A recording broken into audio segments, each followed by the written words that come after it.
안녕하십니까. 박선비 유교철학을 말하다의 박평서입니다. 자, 이번 시간에는 지난 시간에 이어서 겸손함의 근원인 예에 대해서 알아보도록 하겠습니다. 여러분들 사진에서 보듯이 예도래자, 예자를 보면 뭔가 이렇게 제사를 지내는 제기 모양으로 보이시나요?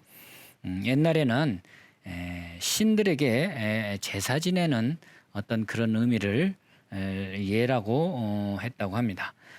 그래서 보일 시자에다가 풍성할 풍자 합쳐져서 예도래자가 됐는데, 이제 음식을 풍성하게 차려놓고 조상들에게 제사 지낸다는 뜻을 갖고 있습니다. 그러다 보니까 수직적인 관계와 질서를 아주 중요시 했죠. 그래서 보일 시자는 하늘로부터 이렇게 빛이 쏟아져 내려오는 어떤 신성한 의미를 가지고 있고, 풍성할 풍자는 바로 제기에다가 재물을 쌓아 올려놓은 듯한 그런 모습이죠. 제기에 재물을 담아 신에게 바치는 어떤 공경스러운 마음을 의미하기도 합니다. 이런 어떤 어원적인 해석에 대해서 이제 소개를 드렸는데, 그러면 실제 우리가 삶 속에서의 실체는 어디서 찾아볼 수 있는가? 여러분들 혹시 예비군들 예비군복 입은 걸 보셨나요? 참 이 신입사원들이 아주 번듯한 정장을 입었을 때하고 예비군들이 예비군복을 입었을 때 하는 행동들을 보면 너무나 환희하게 다르다고들 하죠. 그래서 예비군복을 입으면 쉽게 자세가 흐트러지는 그런 모습들을 우리가 종종 봐왔습니다. 그러나 이렇게 악 정장을 입는 사람들은 앉을 때도 함부로 앉지 않고 뭔가 조심하는 행동들을 보게 되죠. 그래서 예로부터 예의 시작은 의관정제에서부터 이렇게 시작한다라는 이야기도 있습니다.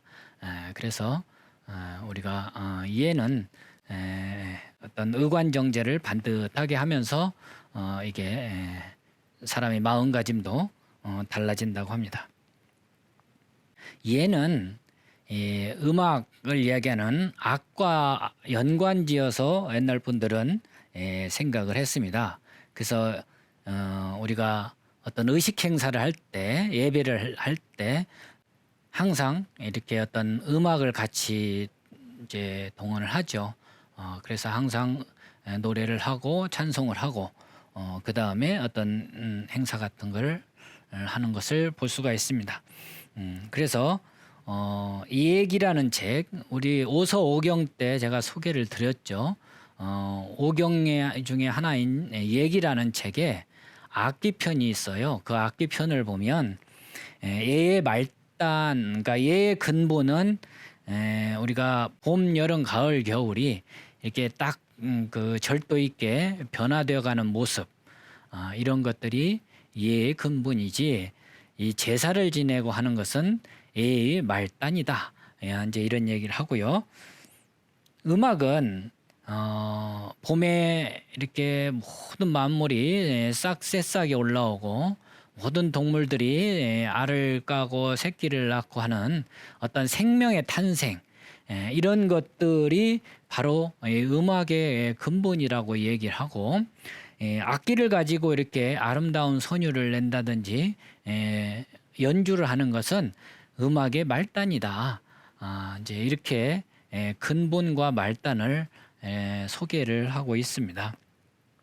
그리고 애와 악은 사람이 살아가는 데서 조금도 떨어질 수 없는 것이다. 그래서 애악은 불가사수거신이다. 내 몸에서 떨어질 수 없는 것이다. 그만큼 애와 악은 우리가 삶 속에서 늘 함께하는 어떤 덕목이다라고 이렇게 이야기를 하고 있습니다. 그래서 예의 또 근본은 우리가 얘기할 때 얘기책 전체를 통틀어서 한마디로 말하면 무불경이다. 아마 이렇게 제가 얘기를 했을 겁니다. 경 아님이 없다. 여기서 경은 깨어있을 경으로 해석을 해야 된다고 그랬죠. 공경경자인데 이 공경경자를 우리 유교 철학에서는 깨어있을 경으로 더 많이 사용을 한다. 내 의식이 항상 깨어서 자신을 살피는 거죠. 뭘 살피겠어요? 본성이 인간의 마음의 심도를 통해서 도를 통해서 언행으로 이렇게 잘 드러나고 있는지, 그래서 그게 제대로 이렇게 잘 언행으로 드러났을 때 바로 이해가 완성이 되는 거죠. 그래서 인의지신이 한 동작, 한 생각, 한 언행 속에 동시에 작동하고 있는 거죠. 그래서 그걸 항상 살피는 것이 경인데, 얘는 바로 경아님이 없는 거죠. 이 완성은 그럼 어디에서 완성되냐? 저는 극기복례에서 완성된다고 보는 겁니다. 자신의 사욕을 이겨내는 어떤 극기, 이건 논어에 나오는 내용인데, 극기란 저는 자신의 불승지환을 극복하는 것이다.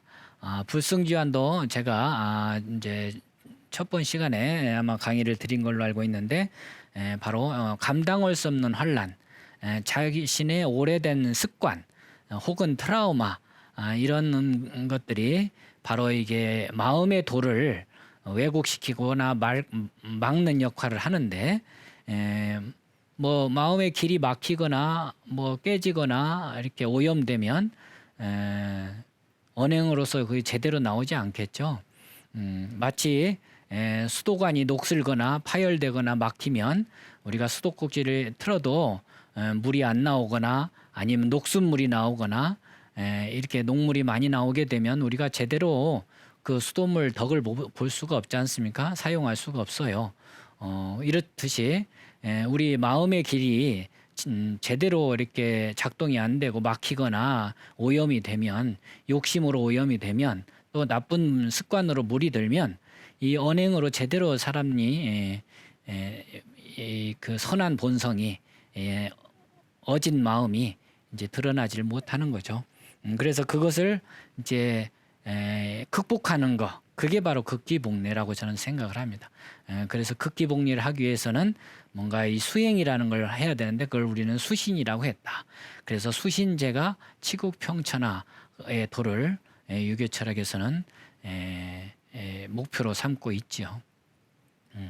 그래서 우리가 우리 청소년들 극기 훈련도 많이 가잖아요. 우리 군인들도 유격을 통해서 극기 훈련을 많이 시키고 있는데, 그것이 바로 마음을 단련하는 거죠. 의지를 단련하고 어떤 어려운 환경 속에서도 자신을 극복할 수 있는 힘을 바로 기르는 거죠.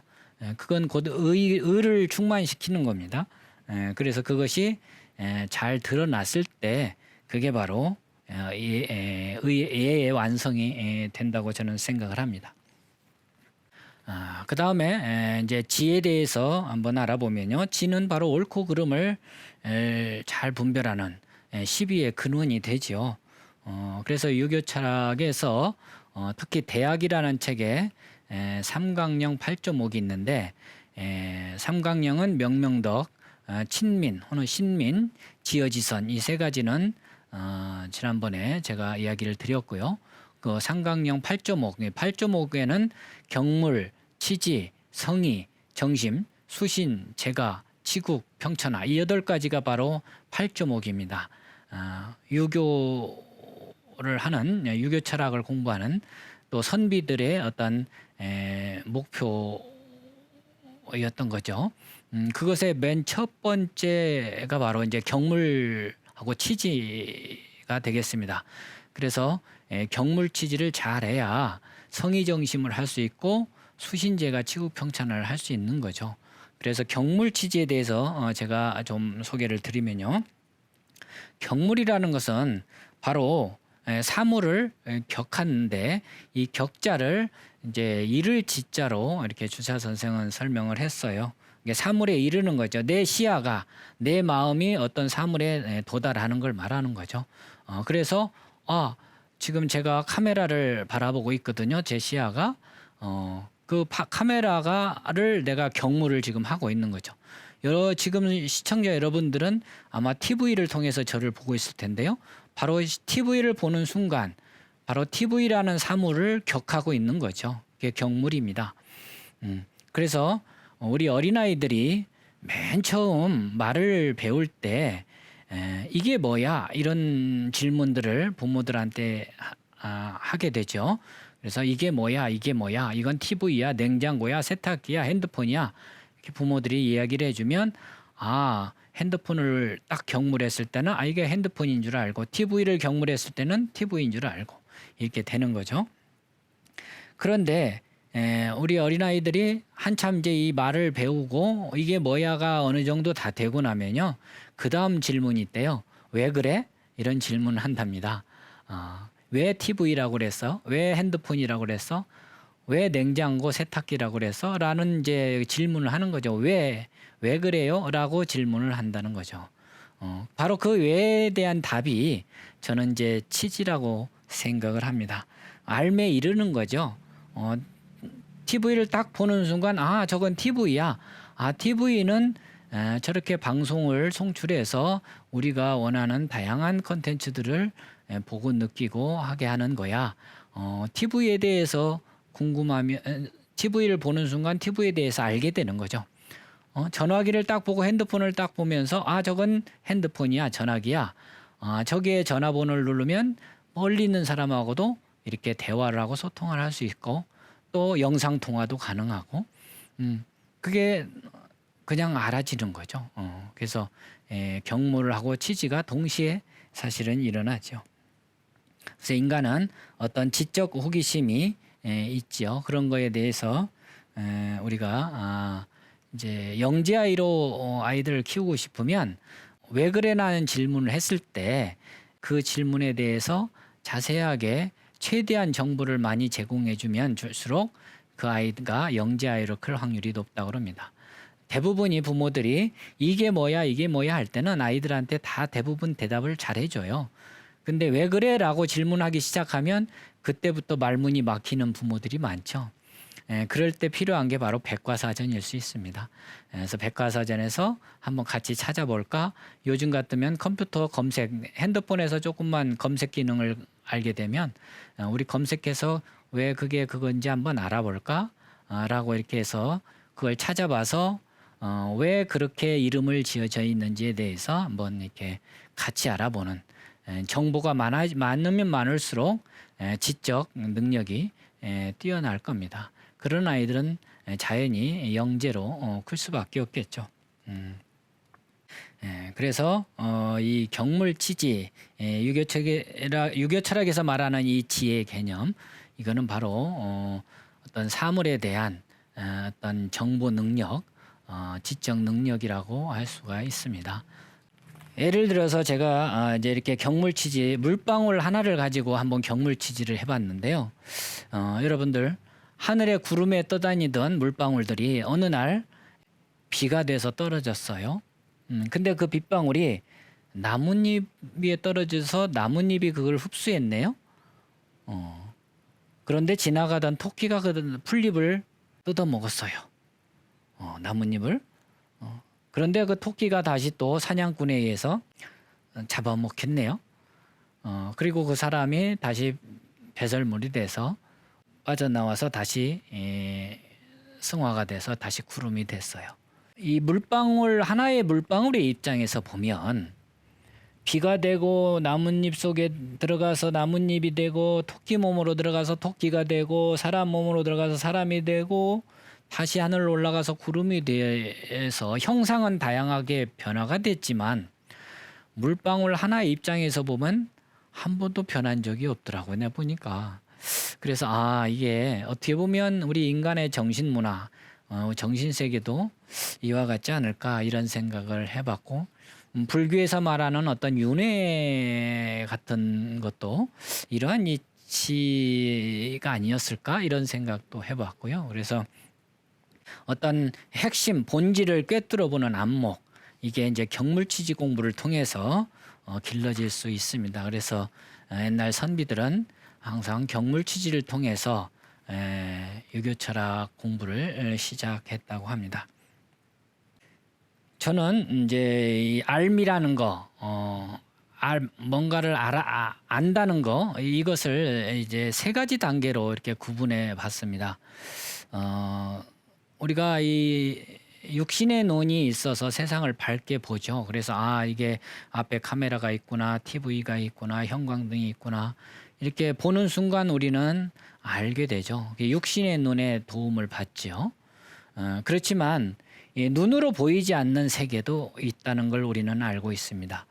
그거는 마음의 눈이라야 가능하죠.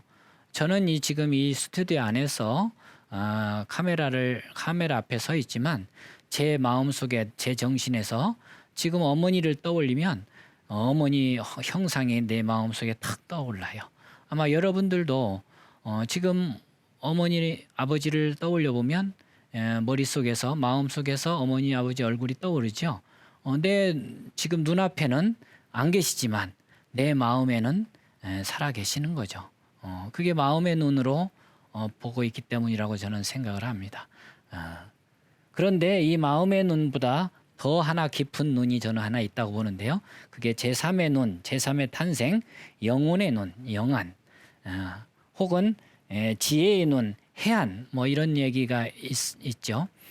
그래서 우리가 이렇게 공부를 하고 철학을 공부하는 이유는 육신의 눈, 마음의 눈으로만 살지 않고 더 깊은 어떤 본성을 꿰뚫어 볼 줄 아는 어떠한 해안까지를 이렇게 그런 안목을 얻기 위해서 우리가 이렇게 공부를 하는 거 아닌가 이런 생각을 해봅니다.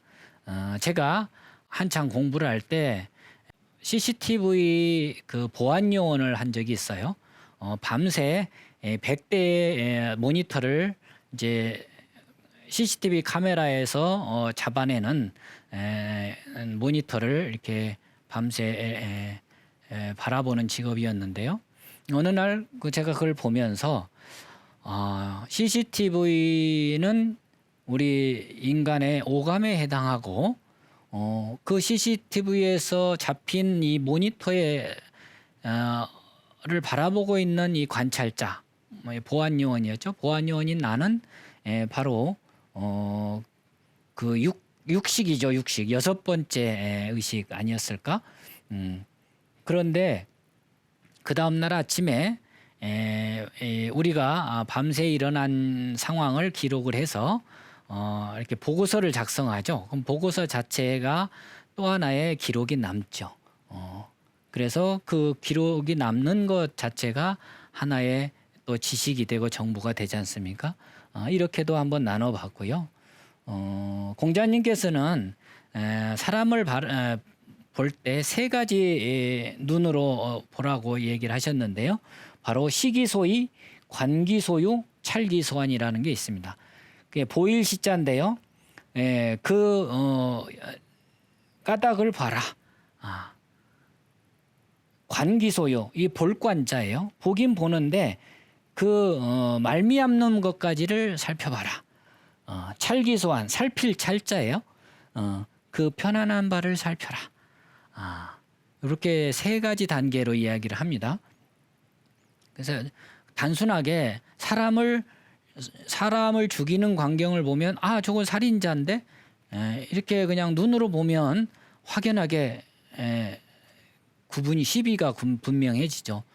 그런데 알고 봤더니 강도가 사람을 죽이려고 해서 경찰이 부득이하게 총을 쏘았다. 아니면 적이 쳐들어와서 군인이 적을 향해서 총을 쏴서 사람을 죽였어. 사람을 죽이긴 죽였는데 그 말미암은 까닭을 살펴보니까 사람을 죽인 사람은 오히려 훈장을 주고 표창을 하네요. 그죠? 그러니까 한 번 더 살펴보면 전혀 다른 이제 결과가 도출될 수가 있습니다.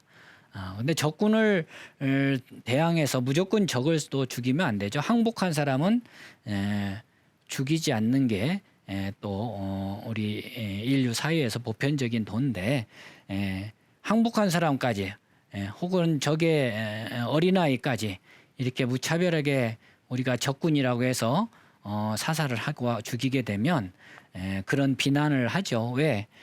그것 또한 편안하지 않으니까. 그래서 적이라고 해서 다 죽여서는 안 된다.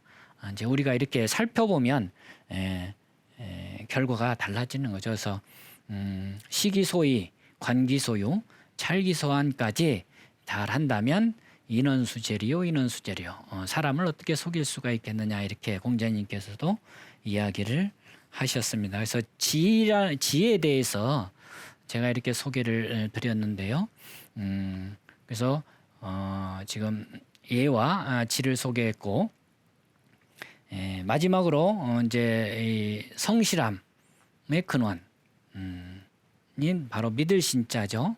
오늘날 신의 시대라고 제가 오행을 설명하면서 이제 인예지 신이 이 흐름상 오늘날 신의 시대라고 얘기했는데, 신은 우리 서울 한양을 설계할 때 동서남북에 동대문, 남대문, 서대문, 북대문을 만들고 중앙에 보신각 종을 이제 저렇게 보신각을 세워서 종을 달아놨죠. 그래서 지금 광화문 광장 앞에 보면 사거리에 보신각 종이 있습니다. 그래서 새해가 되면 보신각 타종 행사도 하곤 하죠. 그게 바로 이제 전 국민의 믿음을 이렇게 울려 퍼지게 하는 하나의 행사이기도 합니다. 그래서 믿음은 사람의 말을 믿는 거죠. 사람인의 말씀 원자잖아요. 사람의 말을 믿는 것인데 바로 언행일치와 지행합일의 모습이 아닌가 저는 생각을 합니다. 그래서 믿지 못하면 아무리 내가 사랑을 베풀어줘도 받지를 않고 받을 수가 없어요. 그리고 의로운 행동을 해도 믿지 않으면 저 객기 부리는구나 이렇게 생각할 수가 있죠.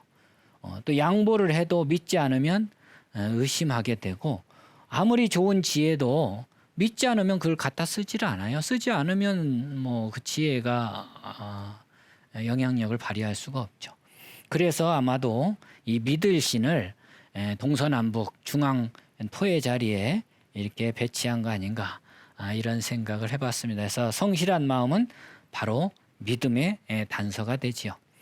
그래서 믿음에 대한 중요성을 공자님과 공자의 제자인 자공이 대화에서 우리가 알 수 있는데, 자공이 하루는 정치에 대해서 물었어요, 공자님께. 그러니까 공자님께서 식량을 풍족하게 하고 또 국방을 튼튼하게 하며 백성의 믿음, 신뢰를 얻는 이 세 가지가 바로 정치를 잘하는 방법이다. 그러니까 자공이 부득이하게 이 중에 하나를 버려야 한다면 무엇을 버리시겠습니까? 하니까 공자님께서는 당연히 병장기부터 버려야지. 사람을 죽이는 거잖아요. 그 다음에 그러면 부득이하게 하나를 더 버려야 한다면 무엇을 버리시겠습니까? 하니까 바로 식량이죠. 우리가 얼핏 보면 참 식량은 생명을 유지하는 필수 요소인데 먹는 것도 버리라고 그러네요. 근데 애로부터 죽지만 백성들의 신뢰가 없으면 나라가 설 수 없고 정책이 펼쳐질 수가 없다고 공자님께서는 보신 것 같아요. 그래서 나라를 다스리는 정치인들에게는 바로 이 신뢰가 무엇보다 중요하다고 하겠습니다. 자, 그러면 우리 인성의 작용이라는 이렇게 그림을 제가 아마 지난번 시간에도 이 그림을 한번 보여드린 적이 있을 겁니다. 천명지위성, 솔성지위도, 수도지위교. 이 중용이라는 바로 첫 문장을 그림으로 그려놨고, 그 다음에 명명덕, 친민지어짓을 할 때도 이 그림을 보여드렸습니다. 그런데 바로 이 하늘로부터 부여받은 이 본성은 이 바로 하늘로부터 물이 내려서 고여든 지하수와 같은 것이 본성인데 바로 인이 그런 거다. 그래서 모든 만물에는 인이 다 내재되어 있다. 그 인이 마음의 도를 따라서 이렇게 수도꼭지에 물이 나오듯이 인간의 언행을 통해서 드러나면 그게 바로 예가 되는 거죠. 그래서 인예지 신이 한 동작, 한 생각, 한 마음이 일어날 때 이게 동시에 작용된다는 걸 설명을 드렸습니다. 그래서 오늘 예와 지와 신에 대해서 설명을 드렸는데, 지난 시간과 함께 인간의 본성인 인성이 바로 인예지신으로 이루어져 있는데, 그 인예지신에 대해서 우리가 오늘 어떻게 이해하고 받아들여야 할지에 대해서 설명을 드렸습니다. 오늘 여기서 마치겠습니다. 감사합니다.